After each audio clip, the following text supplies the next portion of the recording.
एक समय की बात है, एक पागल रूसी नेता था जिसका नाम व्लादिमीर पुतिन था। इतिहास में नाम दर्ज कराने की अपनी इच्छा से ग्रसित और यह जानते हुए कि जैसे जैसे वह अपनी 70 की उम्र में आगे बढ़ रहा है, मौत का साया और करीब आता जा रहा है, उस आदमी ने एक आक्रमण शुरू किया।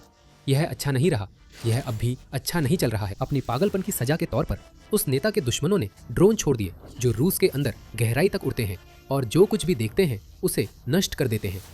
40 दिन और 40 रातों तक ड्रोन उड़ते रहे।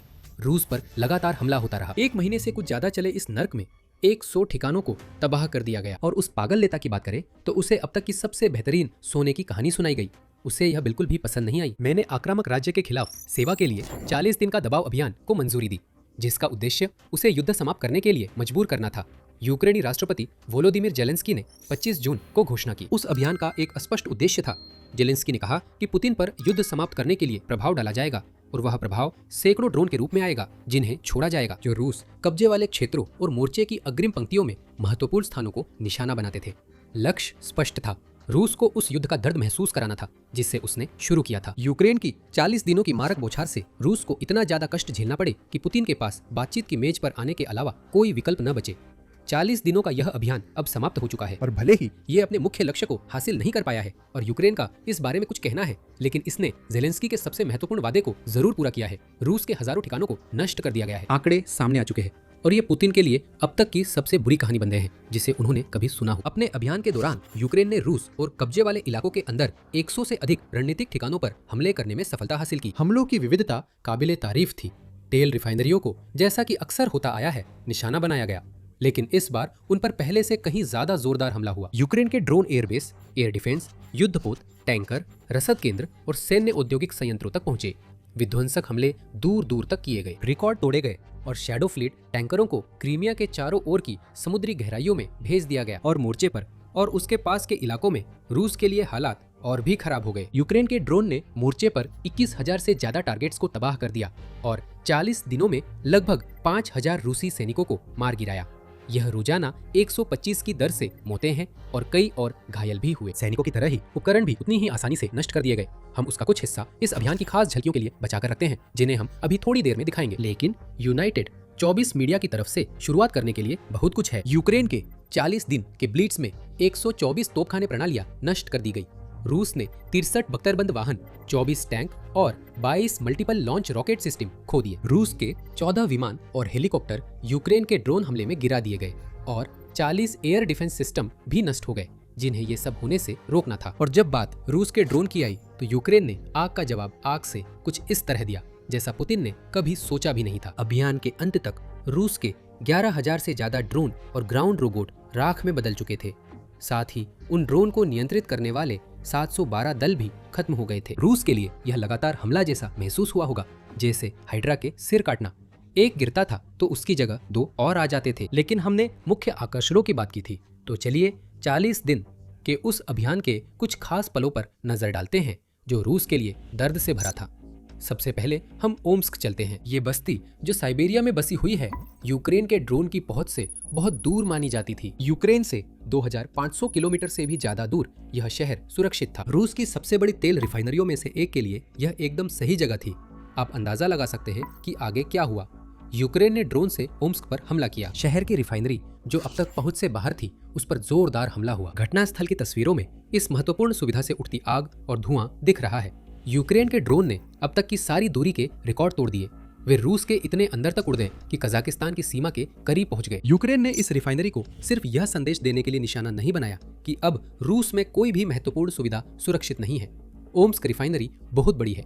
वास्तव में यह रूस की सबसे बड़ी रिफाइनरियों में से एक है, क्योंकि इसकी सालाना रिफाइनिंग क्षमता 21 मिलियन मीट्रिक टन कच्चे तेल की है। ये रिफाइनरी उन ईंधनों, लुब्रिकेंट्स और पेट्रोकेमिकल्स के उत्पादन में भी माहिर है जो यूक्रेन में रूसी सेना के लिए जीवन रेखा है। ये हमला सिर्फ प्रतीकात्मक नहीं था, बल्कि रणनीतिक भी था। 40 दिन की इस मुहिम से पहले ओम्स्क रूस की 10 सबसे बड़ी तेल रिफाइनरियों में बची सिर्फ 2 में से एक थी, जहां अब तक यूक्रेन के ड्रोन नहीं पहुंचे थे।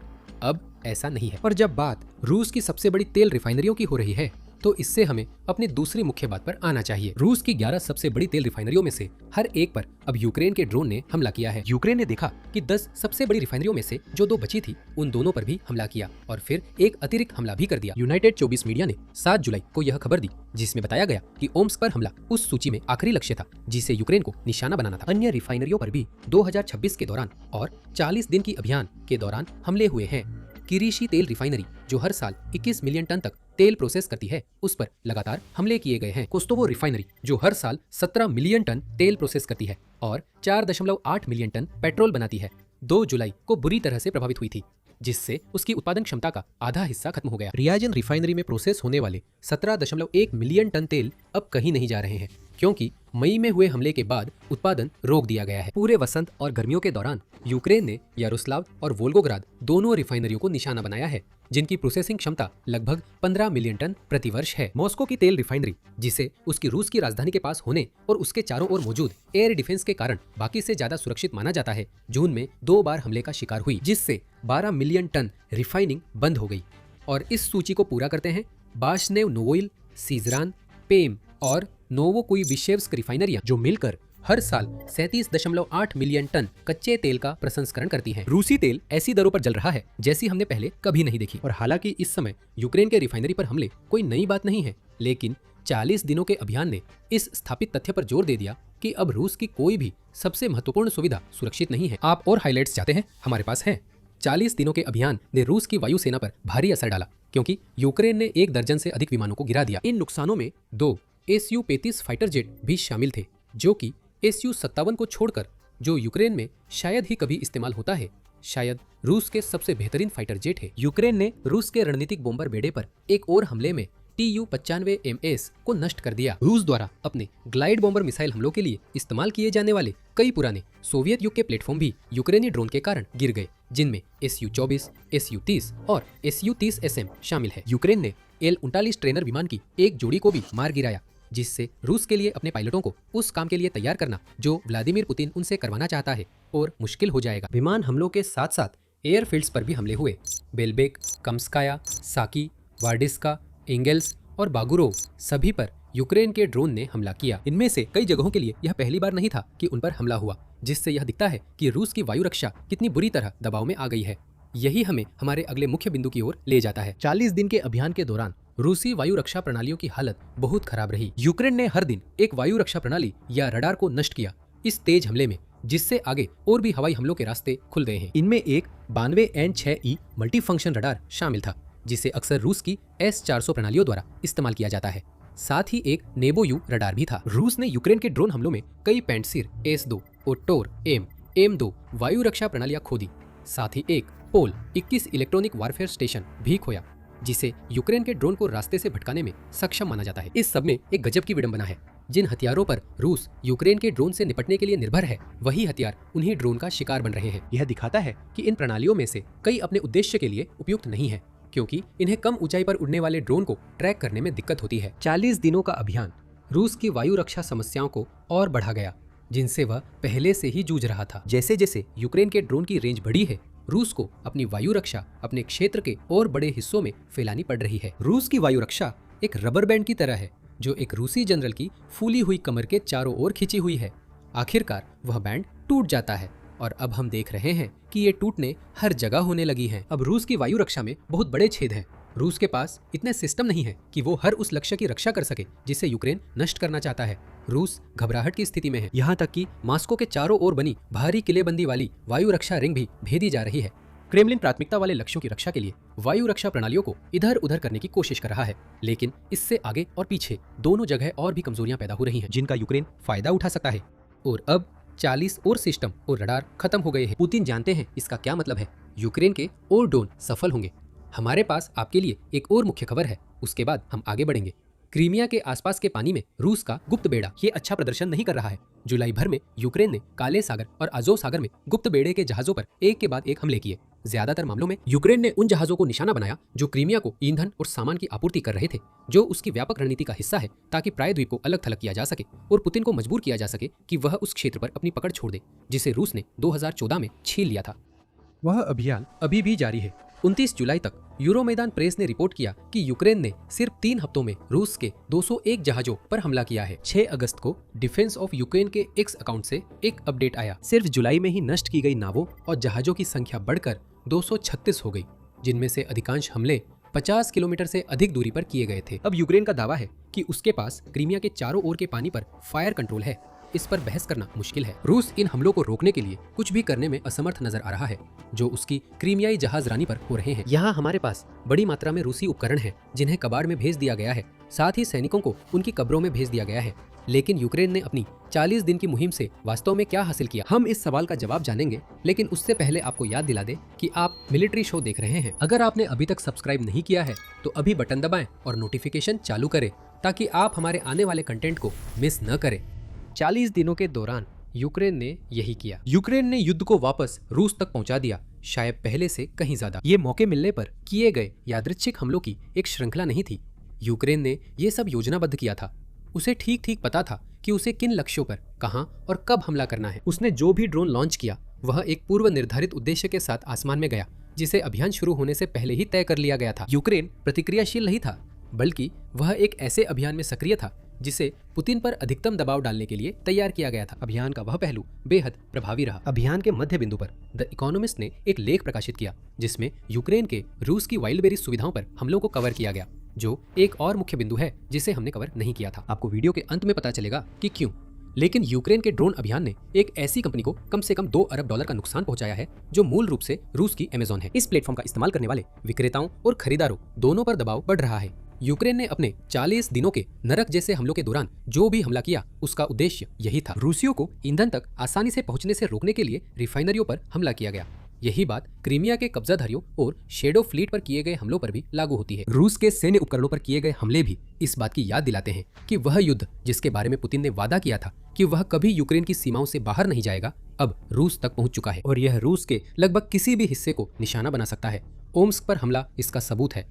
रूस के नेतृत्व पर इसका असर महसूस हो रहा है। जनता में असंतोष बढ़ रहा है। द इकोनॉमिस्ट के अनुसार, VCIM के अनुसार, जो कि क्रेमलिन के करीब एक सर्वेक्षण संस्था है, सरकार की नीतियों से संतुष्टि जनवरी में 45% से घटकर जून में 21% रह गई है। लवार्दा, एक स्वतंत्र सर्वेक्षण संस्था का कहना है कि पिछले एक साल में उन लोगों की संख्या जो मानते हैं कि रूस गलत दिशा में जा रहा है, 17% से बढ़कर 35% हो गई है, यानी दोगुनी। बेशक रूस की सेना को नुकसान पहुंचाना पहले भी प्राथमिकता था और अब भी है, लेकिन इन 40 दिनों के हमलों का मकसद रूसी जनता को यूक्रेन द्वारा मनोवैज्ञानिक चोट पहुंचाना भी था। 40 दिनों में रूसी जमीन पर 100 से ज्यादा हमले कोई छोटी बात नहीं है, बल्कि यह हर रूसी के लिए हवा में लहराता हुआ एक चमकदार लाल झंडा है। उन्हें पता है कि उनके महान रक्षक पुतिन ने उन्हें निराश किया है। यूक्रेन के लिए यह स्थिति जैसी को तेसा वाली है। मनोवैज्ञानिक युद्ध एक रणनीति है जिसे रूस ने आक्रमण के समय से ही अपनाया है। रूस के लिए इसका मतलब है यूक्रेनी शहरों पर लगातार हमले करना, जिसमें अक्सर आम नागरिक मारे जाते हैं या घायल होते हैं। सर्दियों के दौरान इसका मतलब यूक्रेन की ऊर्जा ग्रिड पर लगातार हमले करना भी था। यूक्रेन पुतिन और उसके गुर्गों जैसा बनने की हद तक नहीं गया है। ये आम नागरिकों पर सीधे हमले नहीं करता, लेकिन यूक्रेन ने ये तय किया है कि मनोवैज्ञानिक युद्ध की रणनीति जायज है, क्योंकि रूस ने जो कुछ किया है और जो अब भी कर रहा है उसे देखते हुए। यूक्रेन का लक्ष्य है कि आम रूसी नागरिक के लिए जीवन असुविधाजनक बना दिया जाए और क्रीमिया में कब्जाधारियों के लिए तो जीवन पूरी तरह से असहनीय बना दिया जाए। इसका सबसे अच्छा उदाहरण रूस में 40 दिन की इस मुहिम के दौरान फैली ईंधन की भारी कमी है। यूक्रेन ने रिफाइनरियों और शेडो फ्लीट जहाजों पर सिर्फ इसलिए हमला नहीं किया क्योंकि वो कर सकता था। उसका मकसद है कि रूसी पेट्रोल और डीजल कहीं भी जले, लेकिन रूसी वाहनों के अंदर नहीं। और अगर वो जल नहीं सकता तो उस ईंधन को इतनी कीमती चीज बनाना है कि उसकी कीमतें रूसी उपभोक्ताओं की पहुंच से बाहर हो जाएं। जुलाई भर में यूक्रेन ने अपना लक्ष्य काफी हद तक हासिल कर लिया है। कुछ रूसी क्षेत्रों में, खासकर क्रीमिया में, पेट्रोल की कीमत दोगुनी हो गई है। कतारें, जिनमें से कुछ कई किलोमीटर तक फैली हुई हैं, रूस के पेट्रोल पंपों के बाहर आम नजारा बन गई है, क्योंकि ड्राइवर ऐसे पंपों की तलाश में भटक रहे हैं जहां अभी भी ईंधन उपलब्ध है। यूक्रेन के रिफाइनरी हमलों ने रूस के सामान्य रिफाइनिंग उत्पादन में लगभग 1/3 की कटौती कर दी है, जिससे यह स्तर 2002 में देखे गए स्तर पर आ गया है। यूनाइटेड 24 मीडिया की रिपोर्ट के अनुसार यूक्रेन ने अपनी 40 दिन की अभियान के दौरान जिन सुविधाओं पर हमला किया है वे रूस की कुल रिफाइनिंग क्षमता का 45% हिस्सा है। और दबाव अभियान के इस एक पहलू से ही रूस को 2026 के दौरान लगभग $13.5 अरब का नुकसान हुआ है, ऐसा माना जाता है। मकसद असंतोष बढ़ाना है, जबकि लोग गाड़ियां चला ही नहीं पा रहे हैं। ऐसे बहुत कम रूसी है जो ऐसा कर पाए हैं, क्योंकि यूक्रेन ने पिछले 40 दिनों में जो किया है उसकी वजह से। रूस के लिए एकमात्र राहत की बात यह है कि गैसप्रोम नेफ्ट, जो देश की सबसे बड़ी ईंधन विक्रेताओं में से एक है, ने कथित तौर पर 13 रूसी क्षेत्रों में खरीद सीमा हटा दी है, जहां उसे ईंधन की राशनिंग करनी पड़ी थी। ये कब तक चलेगा ये कोई नहीं जानता, खासकर अगर यूक्रेन अपने रिफाइनरी हमलों को बढ़ाने का फैसला करता है। लेकिन फिर भी बात दबाव बनाने की ही है। द इकोनॉमिस्ट ने अपने साझा किए गए सर्वेक्षण आंकड़ों में यह बात उजागर की, और कीव ने भी 4 जुलाई के एक लेख में यही बात कही, जिसमें उसने बताया कि अब रिकॉर्ड संख्या में रूसी चाहते हैं कि पुतिन अपनी विशेष सैन्य कार्रवाई को समाप्त करे। इस मीडिया आउटलेट का कहना है कि यूक्रेन स्थित pollster institute for conflictology and analysis of Russia द्वारा कराए गए एक सर्वेक्षण में पता चला कि केवल 9% रूसी ही युद्ध को तब तक जारी रखना चाहते हैं जब तक उनका देश पूरी तरह से जीत हासिल नहीं कर लेता। सर्वे में शामिल 81% लोगों ने कहा कि वे लड़ाई का तुरंत अंत देखना चाहेंगे, खासकर इस बात को देखते हुए कि यह उन्हें और उनके देश को कितना महंगा पड़ रहा है। रूस में जनमत का यह बदलना यूक्रेन के 40 दिन के अभियान के लिए किसी बड़ी सफलता से कम नहीं है, लेकिन हम इस मुद्दे को भी नजरअंदाज नहीं कर सकते जो सबके सामने है। मकसद यह था कि लगातार 40 दिन के दबाव के बाद पुतिन को बातचीत की मेज पर लाया जाए, लेकिन ऐसा नहीं हुआ। संभावना कम ही थी कि बहुत लोग, शायद खुद जेलेंस्की भी, सच में यह मानते थे कि जमीन के गहरे नीचे बंकरों में छुपा वो साइकोपैथ शांति की घोषणा कर देगा। हालांकि यूक्रेन ने पूरे रूस में ठोस नुकसान पहुंचाया और ऐसे समय में पुतिन पर दबाव बनाना जारी रखा जब उनके देश में ही उनके हमले के लिए समर्थन अपने सबसे निचले स्तर पर पहुंच गया है। यह यूक्रेन के लिए एक जीत है। आगे क्या होगा यह भी लगभग वैसा ही है जैसा अब तक होता आया है। पुतिन 40 दिनों के बाद भी बातचीत की मेज पर नहीं आए, इसलिए यूक्रेन एक नया अभियान शुरू करने जा रहा है। हम जारी रखेंगे। इन सभी बहसों में मत उलझिए। 40, 50, 100 या 15 दिन, जो मायने रखता है वो है नतीजा। ये इतना महत्वपूर्ण नहीं है कि हम इस प्रक्रिया में कैसे प्रवेश करते हैं, इससे कहीं ज्यादा महत्वपूर्ण है कि हम इससे क्या हासिल करके बाहर निकलते हैं। इससे मनचाहा नतीजा पाने के लिए हमें मजबूत होना होगा। ये राष्ट्रपति कार्यालय के प्रमुख किरिल बुदानोव के शब्द हैं 40 दिन की मुहिम के समापन पर। यह एक चेतावनी है। अगर पुतिन, उनके साथी और रूसी लोग सोचते हैं कि जो डरावना सपना उन्होंने अभी अभी झेला है वो सिर्फ 40 दिन की समय सीमा पूरी होने से खत्म हो गया है, तो वे गलत है। आसमान में बहुत सी चीजें हैं और हमला करने के लिए तैयार है। और अगर इसमें कोई शक था कि बुदानोव सच बोल रहे थे, तो यूक्रेन के ड्रोन ऑपरेटरों ने उसे पहले ही दूर कर दिया है। उन्होंने अपने हथियारों को बोलने दिया है। 6 अगस्त को यूक्रेन ने 2 और रिफाइनरी पर हमले किए। इस बार बाशनेव, नोवोनोवोइल और स्लावनेफ्ट रिफाइनरियों पर संदेश जोरदार और साफ तौर पर भेज दिया गया है। रूस भले ही 40 दिन की तेज बमबारी से बच गया हो, लेकिन दबाव कम नहीं होगा। यूक्रेन पुतिन को बातचीत की मेज पर लाने के लिए मजबूर करेगा, चाहे इसके लिए रूस की हर रिफाइनरी को जलाना पड़े। अब हमने 40 दिन के अभियान की एक और खास बात का जिक्र किया था, वाइल्ड बेरी स्ट्राइक। इसके बारे में विस्तार से न बताने की हमारी एक अच्छी वजह थी। हमने पहले ही इस पर चर्चा कर ली है। ये हमले शायद यूक्रेन के दबाव अभियान का सबसे अहम पहलू साबित हो सकते हैं, और आप जान सकते हैं क्यों हमारे वीडियो को देखकर। और अगर आपको रूस के 1 महीने से ज्यादा के दर्द के इस विश्लेषण में मजा आया, तो मिलिट्री शो को सब्सक्राइब करें ताकि आप सबसे पहले देख सके कि हम आगे क्या लाने वाले हैं। और देखने के लिए धन्यवाद।